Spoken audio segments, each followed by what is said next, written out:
Shalom, béni de Dieu. Ce soir, nous allons nous entretenir sur la foi d'Enoch. Alors, très rapidement, nous allons ouvrir nos Bibles dans l'Épître aux Hébreux. Nous allons lire Hébreux chapitre 11, du verset 5 au verset 6. Voici ce qui est écrit. C'est par la foi qu'Enoch fut enlevé pour qu'il ne vit point la mort, et qu'il ne parut plus parce que Dieu l'avait enlevé. Car avant son enlèvement, il avait reçu le témoignage qu'il était agréable à Dieu. Or, sans la foi, il est impossible de lui être agréable. Car il faut que ceux qui s'approchent de Dieu croient que Dieu existe et qu'il est le rémunérateur de ceux qui le cherchent. Amen. Alors, Enoch, c'est un type de l'Église qui sera enlevée. La Bible dit que ces choses sont écrites pour notre instruction, à nous qui sommes arrivés à la fin des temps. Parce que notre Dieu est celui qui annonce la fin dès le commencement. Et la Bible n'est pas simplement un livre d'histoire, mais ce sont des paroles qui nous annoncent des choses à venir.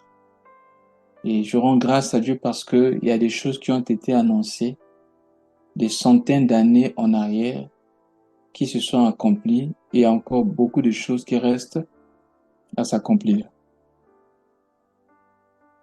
La Bible dit c'est par la foi qu'Enoch fut enlevé et qu'il ne vit point la mort.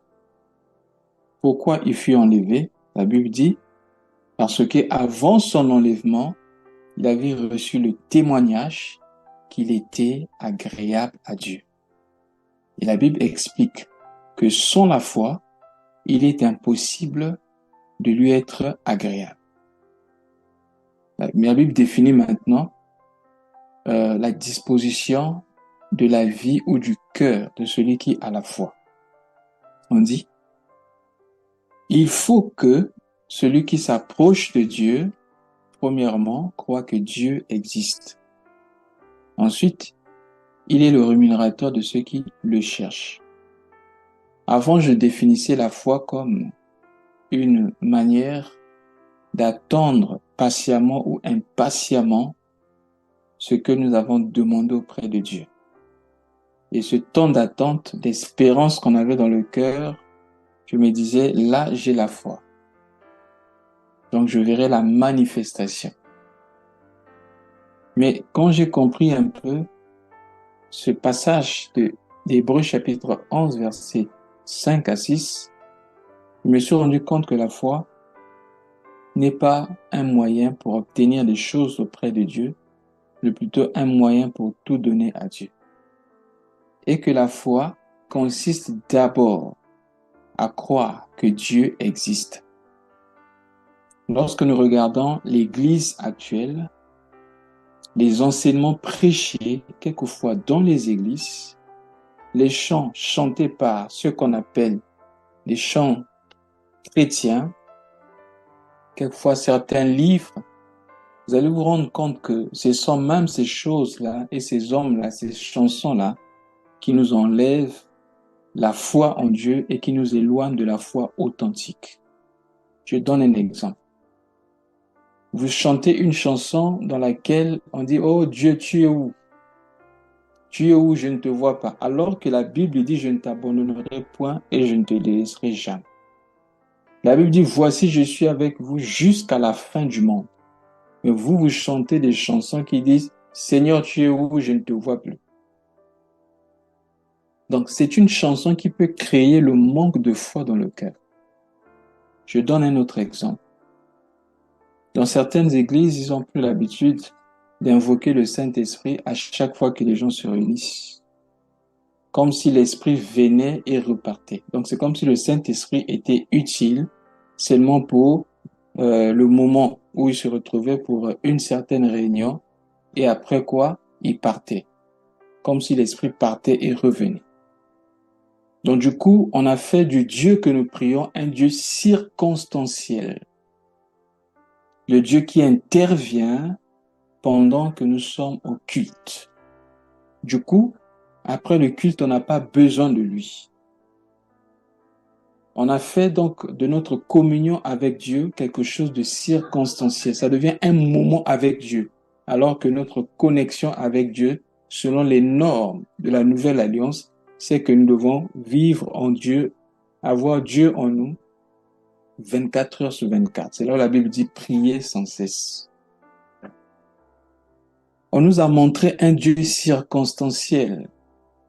Voilà pourquoi les gens n'ont plus la foi qu'avaient les apôtres. La Bible dit, sans la foi, il est impossible de lui être agréable. Donc, celui qui s'approche de Dieu doit croire que Dieu existe. Frère, la première des choses que Dieu veut que nous puissions connaître lorsque nous le connaissions, c'est que il est le Dieu qui existe, le Dieu omniprésent. Si nous n'avons pas reçu la révélation de l'omniprésence de Dieu, il sera difficile d'expérimenter l'omnipotence de Dieu. Pour savoir que Dieu est tout-puissant, nous devons savoir que ce Dieu-là, il est partout et ce Dieu-là est omniprésent. Cela va nous éviter beaucoup de choses. Il y a beaucoup d'hypocrites, des hypocrites aujourd'hui dans les églises, parce qu'on pense que Dieu se trouve dans ces 4 murs qu'on appelle église. Du coup, lorsqu'on sort de ce cadre, ou lorsqu'on n'est pas en contact des frères, on est livré à faire ce qu'on veut. On se dit qu'on ne nous voit pas. Parce qu'on nous a présenté un Dieu qui vient à l'église. Alors qu'il vit en nous et nous devons marcher avec lui tout le temps. Donc Enoch, la Bible dit qu'il avait reçu le témoignage qu'il était agréable à Dieu. Pourquoi? Hébreu dit, celui qui s'approche de Dieu doit croire que Dieu existe et qu'il est le rémunérateur de ceux qui le cherchent. Avant, je ne comprenais pas ce passage. Comme je disais tout à l'heure, je pensais que la foi, c'était simplement je demande et j'attends que Dieu me donne. J'ai la confiance que Dieu va me donner et je dis, là, j'ai la foi. Non. La foi, c'est chercher Dieu, pas chercher auprès de Dieu. Nous trouvons plus de gens qui cherchent auprès de Dieu que de ceux-là qui cherchent Dieu. Voilà pourquoi les gens peuvent se livrer au sacrifice, mais ne veulent pas obéir à Dieu. La Bible dit dans 1 Samuel chapitre 15, verset 22, que l'obéissance vaut mieux que les sacrifices. C'est que Dieu désire de nous. C'est que Dieu veut en premier lieu, c'est que nous puissions lui obéir. Vous trouvez des gens qui ont des cœurs fermés, qui ne veulent même pas pardonner, mais qui sont capables de jeûner. Comme vous lisez Isaïe chapitre 58, la Bible nous parle du vrai jeûne, parce que ces gens ne jeûnaient pas comme le voulait le Seigneur. Pendant que vous jeûnez, vous avez des querelles. Pendant que vous jeûnez, vous avez des problèmes entre vous. Il y a l'inimitié. Pendant que vous jeûnez, vous traitez dur les gens. Pendant que vous jeûnez, vous méprisez les gens. Pendant que vous jeûnez, vous calomniez. C'est là où la Bible dit ne déchirez pas vos habits, mais déchirez vos cœurs. Donc la Bible dit, celui qui a la foi doit chercher Dieu. Et c'était ça la vie d'Enoch. Nous allons voir ce qui arriva dans la vie d'Enoch, ce qui a fait qu'Enoch change brusquement de vie.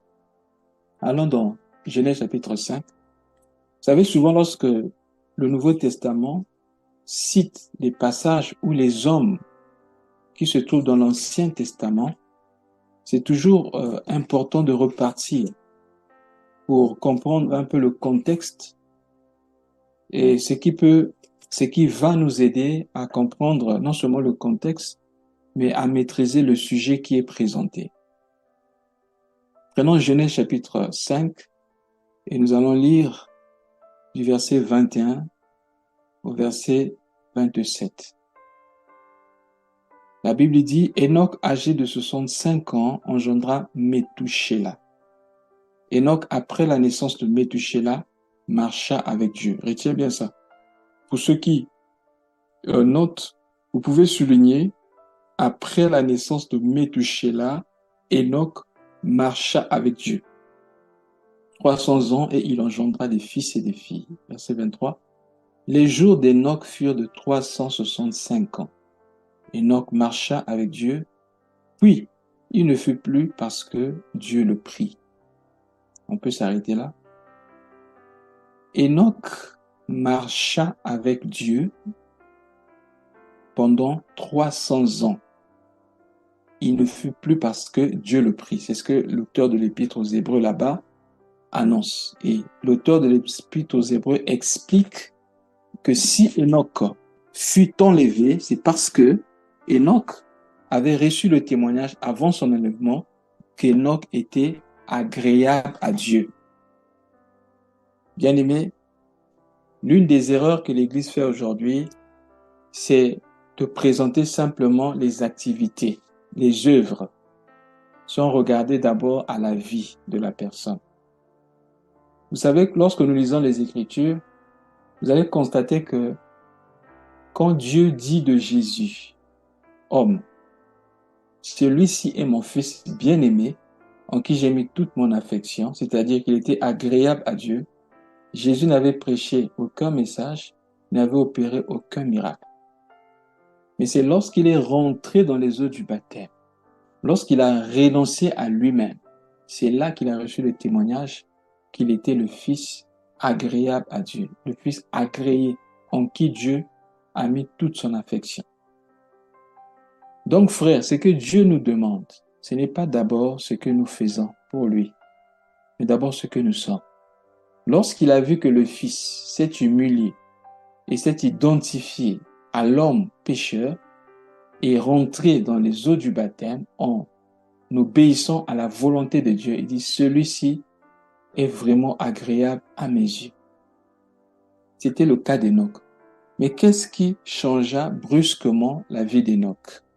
Bien-aimé, la Bible dit que c'était à la naissance de cet homme qu'on appelle Métouchéla.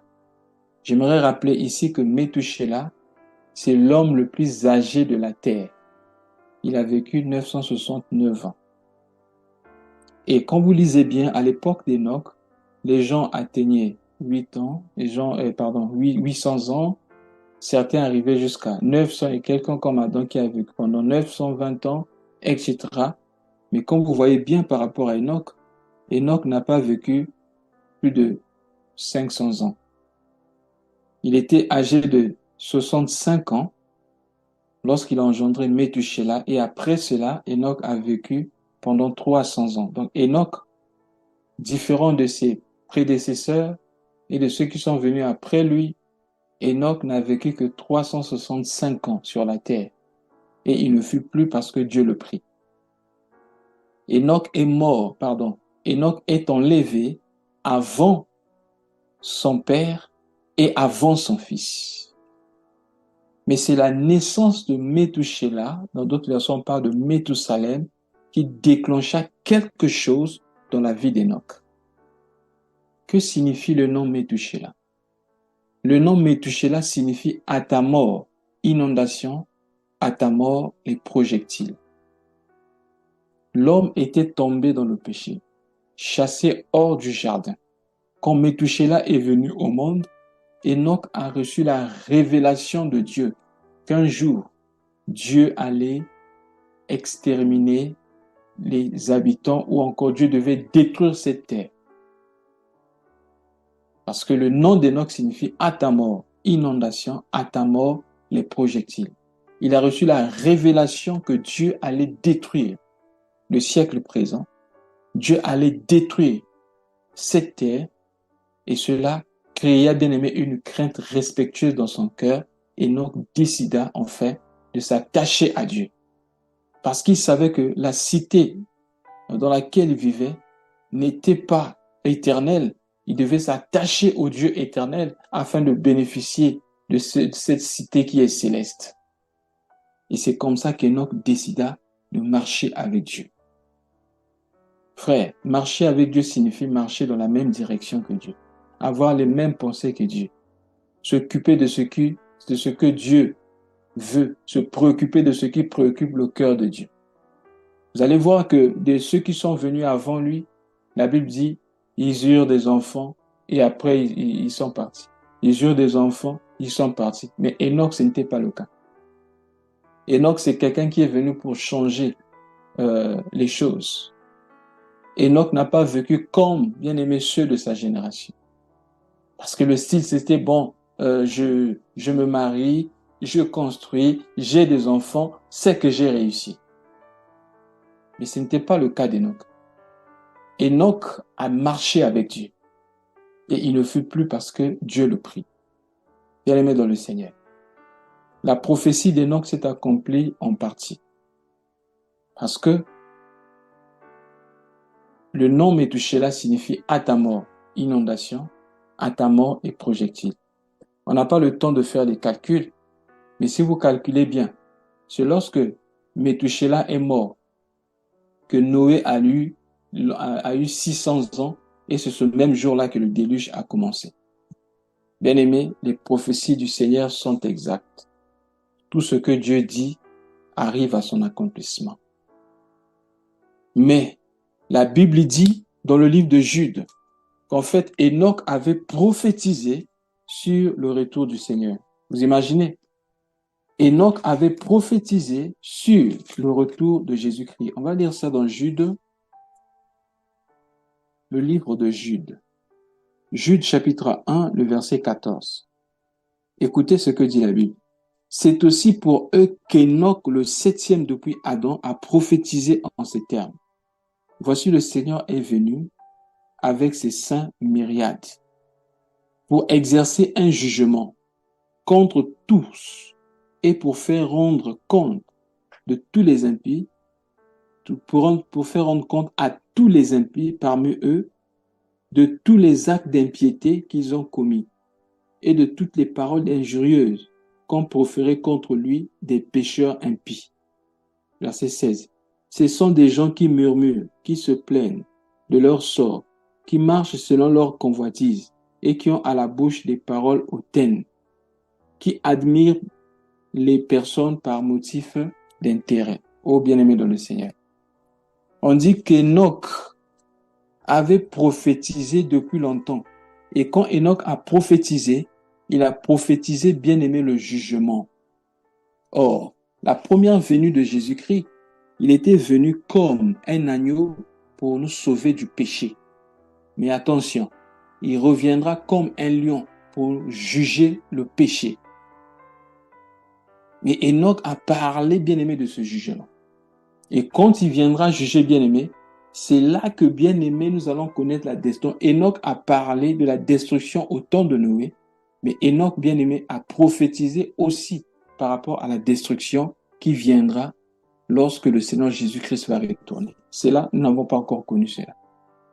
Voilà pourquoi, frère, au temps où nous sommes, il est temps que nous puissions faire très attention, examiner notre marche, examiner notre foi. Parce que tous les signes que Jésus avait donnés se sont accomplis, pratiquement tout dans le monde. Vous verrez des guerres, des inondations, des calamités, des pandémies, des épidémies. Bien-aimés, une nation s'élèvera contre une nation, un peuple contre un peuple. Ça, on en voit tous les jours. On entend parler des guerres, etc., des soulèvements, des rébellions. Nous entendons parler de ça. Et aujourd'hui, l'augmentation de l'homosexualité, la dépravation de mœurs, l'augmentation de l'immoralité sexuelle, l'augmentation de la violence dans le monde. Bien-aimés, tout ça là sont des signes que nous sommes à la fin. Et Enoch a prophétisé sur ces choses. Quand Noé est sorti de l'arche, Dieu fit une alliance avec Noé en disant qu'il ne détruira plus la terre par l'eau. Maintenant, la terre sera détruite, bien-aimée, par le feu. Et quand nous lisons le livre d'Apocalypse, la Bible nous montre que cette terre-là sera détruite, bien-aimée, par le souffle, par le feu, par des projectiles, des choses qui vont tomber du ciel. Et Enoch a prophétisé sur ces choses. En effet, lorsqu'il appelait son fils Métouchéla, Bien-aimé, cela lui rappelait les choses que Dieu devait accomplir. Oh bien-aimé dans le Seigneur, il est temps que nous puissions vraiment nous réveiller du sommeil, de regarder autour de nous et de prendre le temps aussi, bien-aimé, d'alerter les autres que cette terre-là est sur le point de passer. Il est temps que vous puissiez vous garder. Il est temps que vous puissiez vous cacher. Parce que bientôt, très bientôt, Dieu va frapper la terre. Et l'apôtre Pierre a parlé de ça. Il dit, il y a des gens qui vous disent que non, mais voilà, tout le temps vous dites que Jésus revient. Ça fait un moment, ça fait 2000 ans aujourd'hui qu'on dit toujours qu'il va revenir. Est-ce qu'il va vraiment revenir? Une façon de se moquer de ce que le Seigneur Jésus avait dit. L'apôtre Pierre dit, ce n'est pas que le Seigneur soit faible, mais il use de patience parce qu'il ne veut pas que les hommes périssent parce que nombreux sont encore dans le péché. Il use de patience. Le nom Métouchéla, bien-aimé, nous montre aussi la patience, l'homme qui a vécu plus que tous les êtres humains sur la terre. Pourquoi? Parce que Dieu était patient. Parce qu'à la mort de Métouchéla, dès qu'il a eu 969 ans, dès qu'il est mort, l'inondation a commencé. Bien-aimé dans le Seigneur, Dieu est patient envers nous. Il ne veut pas que nous puissions, bien-aimés, être détruits avec les impies. Il ne veut pas que, bien-aimés, nous puissions connaître les temps de feu. De nos jours, on parle de moins en moins de l'enfer, alors que Jésus a plusieurs fois parlé de ça. Il dit c'est un lieu où il y aura des pleurs et des grincements dedans. Frère, c'est une réalité. Mais pour échapper à cela, il nous a tendu la main. Le temps de la grâce passera, frère. Là où, bien aimé, lui-même, il va fermer la porte. Vous savez, lorsque les animaux sont rentrés dans l'arche, la Bible dit que c'est l'Éternel qui avait fermé la porte de l'arche. Ce n'était pas Noé. Et à la fin des temps, lorsque les hommes viendront frapper, alors qu'il sera déjà bien aimé dans les noces, la Bible dit ceux qui viendront frapper, il leur dira, j'ai déjà fermé la porte, et loin de moi, je ne vous ai jamais connu. Bien aimé, quand on lit ce genre de choses, on doit vraiment, vraiment examiner nos vies.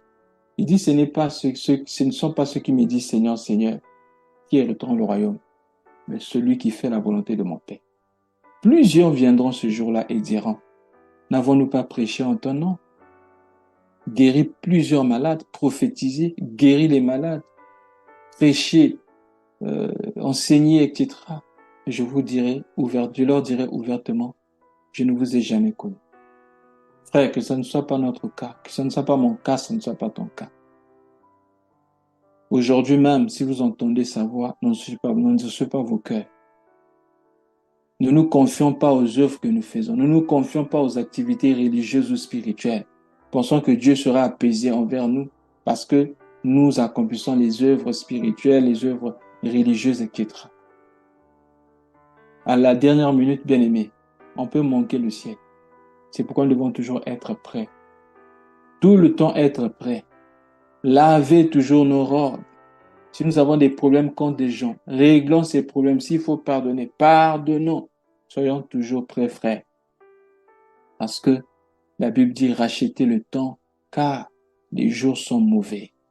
Enoch a marché avec Dieu, il ne fut plus parce que Dieu le prit. Il y a un phénomène qui va arriver à la fin des temps, selon 1 Thessaloniciens chapitre 4, du verset 13 au verset 18. Paul lui dit, je ne veux pas que vous soyez ignorants au sujet de ceux qui dorment, afin que vous ne soyez pas, vous manquiez d'espérance comme ceux qui sont ignorants. Il dit, je vous dis là un mystère, nous ne mourrons pas tous, nous serons changés. En un instant, au son de la trompette, nous allons écouter la voix de l'archange. Au son de la trompette, les morts ressusciteront premièrement, nous serons changés, nous allons monter à la rencontre du Seigneur dans la gloire. Ça sera en un clin d'œil. C'est pourquoi, soyons toujours éveillés. Que Dieu nous bénisse. Nous allons nous arrêter là pour ce soir. Amen.